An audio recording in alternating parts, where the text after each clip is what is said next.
नमस्कार। महाबाई गाउँपालिका वडा नम्बर 7 म भनेपछि धनीलाल अधिकारी मेरो नाम हो। फेरि अगुवा कृषक पनि हो, फेरि कृषि समूहको अध्यक्ष पनि हो। अहिलेसम्मलाई जे पनि इक्विमालको गरेको काम, फेरि कृषिको गरेको काम मलाई चित्त बुझिरहेको छ। किनभनेपछि पहिला संस्था आउँदै रहे, जाँदै रहे अस्थायी भए। अहिले इक्विमाल थाहै हुन्छ भनेर मैले 820 भरोसाका साथमा म बसेको छु। फेरि विकास पनि भइरहेछ ल। अब अहिले भने चाहिँ चुला दियो इक्विमालले, ठिकै छ, राम्रै गर्यो। फेरि भने विकास दियो, राम्रै गर्यो। फेरि पहिलाका संस्थाहरूले लिए, कसैको बिउ दिए, भाडापुडा रहे, दारा पुडा रहे। फेरि मूल्यवान हेर्न आएनन्। इक्विमालले हेरिरहेको त त्यति छापो छ मलाई ल। बुट्टा दिन्छ, ब्याज दिन्छ, हेर्न आउँछ। अहिले विकास गर्छन् भनेर मैले आश मानिरहेको छु। बाबु अझै विकास होस्, तर भरेका काम इक्विमालका ठिक चित्त बुझिरहेका छन्। पहिला तपाईँले कसरी कृषि खेती गर्नुहुन्थ्यो, अनि इको हिमाल आइसकेपछि उहाँहरूले के कुरा सिकाउनु भयो, तपाईँको जीवनमा पहिला र अहिले परिवर्तन के भयो?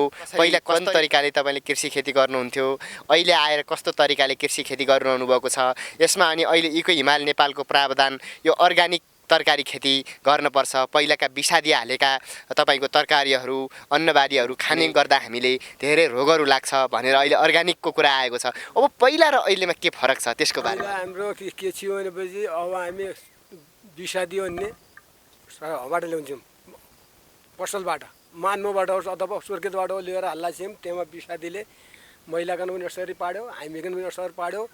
फेरि उनले के गरिरहेछ भनेपछि अब यो जो विषादी भन्दा पनि कृषि अन्य काममा भँचुवा ताल्छौँ। यस्तो गर्नु भने बाइजान्सिया ने कृषि भने हामीले जस्तो पुरानो चियो धान लाउने, गहुँ लाउने, आलु लाइने पनि सब चियो न। आलु लाइने एउटा के भन्नुहुन्छ, थिर्पी गएर मैले ताली बद्दाखेरि आलु हुँदैन हाम्रो गाउँमा भन्दाखेरि ल आलु कन केतुकी काटेर चाना हाल्नु भनेर सिकाएँ। झापाका सर आएछ उचोटि सिकाउँदाखेरिमा त केतुकी हालेर लाइने लाउने पहिले तालिम ल्याएर नि अहिले राम्रीमा आलु किनी खाँदैनन्। आलु आफै बनाइ खान्छन्, केतुकी हाल्ने चल्न त्यहाँबाट आएको। त्यो के कृषिले त्यति बतायो। फेरि अरूले बिउ दिए, बियाज दिए, फेरि हिँड्न आएन बाबु।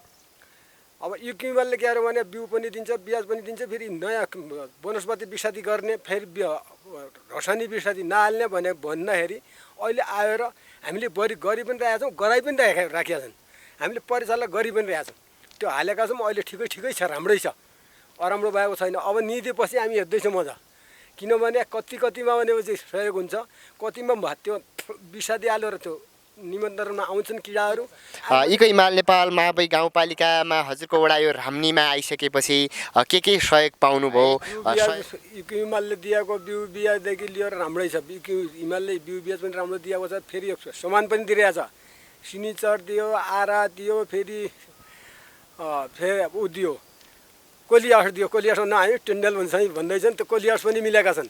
तर हाल भन्दाखेरि पर नहालेर अहिले इक्विमालले मलाई भनेपछि पुरै दिएको, ठुलै दिएर हालिरहेको छु। परेको ओडाकन पुरै हाल भन्दाखेरिमा हाल्न सकेन कसैले पनि। मकन त जग्गा भएन, अरूले हाल्न सकेनन्। नसकेर त्यो अटक गयो। तर सहयोग गरेको छ बाबु।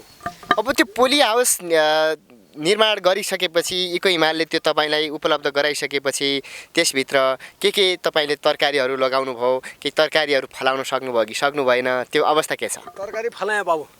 मैले काँठका फलाएँ, भाजी फलाएँ, फेरि यो मेथी फलाएँ, धनियाँ फलाएँ, गोबी फलाएँ, आलु पनि फलाएर बिक्री गरेँ। सब बिक्री गरेँ। हल्का बिक्री हुँदैन, पछि हल्का गइले, नत्र भयो बाबु। इक्विमालले दिएको ताजा तरकारी पनि खान पाइयो, किडो लाग्दैन भित्र। तर अहिले बेलिएर भेटायो किडाले, नत्र किडो पनि लागेन। राम्रो अर्ग्यानिक भाजी पनि नपानु, हल्का बेचेँ, आफूले पनि खाएँ, बनाएँ त्यही त। अब तपाईँ पनि बाबु बिर्सिया छ है। कति 14 कि 15 आइटम बनाएको छु मैले। त्यही 15 आइटम छ। 15 आइटम भनेपछि झ्याक्कै 15 आइटम त्यो त बनाएको हुँ। बिक्री पनि अरे इक्विमालको दिएको ओखड भयो 1, सुन्तला भयो 2, काक्ती भयो 3, माल्टा भयो 4, फेरि टिमुर भयो 5 दिएको छ। सब दिएको छ। हुर्के पनि राखेको छु। किपी भयो, अङ्गुर भयो। ने त मैले बनाइरहेको छु, फोटो हानेर लैजानु होला। त्यो सब मैले जगाइरहेको छु। अब तपाईँले अघि नै भन्नुभयो अरू संस्थाभन्दा इको हिमाल राम्रो छ, फरक छ भन्नुभयो। के काम इको हिमालले गर्दाखेरि तपाईँलाई इको हिमाल राम्रो लाग्यो? इको हिमालले गर्दाखेरि मलाई राम्रो के लाग्यो भने आफ्नो दिएको चिजमा राम्रो गरेर मूल्यांकन गरेर हेर्न आउने, फेरि विकास बनाउने। विकास गर्नु खोज्ने हुँदाखेरिमा इको इमेल राम्रो लाग्यो। आफ्नो व्यस्त समयका बावजुद हामीलाई समय दिनुभयो, यहाँलाई धन्यवाद छ। धन्यवाद छ हजुर।